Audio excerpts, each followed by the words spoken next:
أعوذ بالله من الشيطان الرجيم. بسم الله الرحمن الرحيم. قالت يا أيها الملأ أفتوني في أمري ما كنت قاطعة أمرا حتى تشهدون. قالوا نحن أولو قوة وأولو بأس شديد والأمر إليك فانظري ماذا تأمرين. قالت إن الملوك إذا دخلوا قرية أفسدوها وجعلوا أعزة أهلها أذلة وكذلك يفعلون. وإني مرسلة إليهم بهدية فناظرة بما يرجع المرسلون. فلما جاء سليمان قال أتمدونني بمال فما آتاني الله خير مما آتاكم بل أنتم بهديتكم تفرحون. ارجع إليهم فلنأتينهم بجنود لا قبل لهم بها ولنخرجنهم منها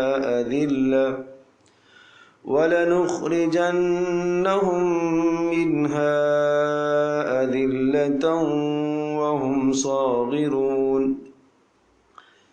قال يا أيها الملأ أيكم يأتيني بعرشها قبل أن يأتوني مسلمين. قال عفريت من الجن أنا آتيك به قبل أن تقوم من مقامك وإني عليه لقوي أمين. قال الذي عنده علم من الكتاب أنا آتيك به قبل أن يرتد إليك طرفك فلما رآه مستقرا عنده قال هذا من فضل ربي. فلما رآه مستقرا عنده قال هذا من فضل ربي ليبلوني أأشكر أم أكفر ومن شكر فإنما يشكر لنفسه ومن كفر فإن ربي غني كريم.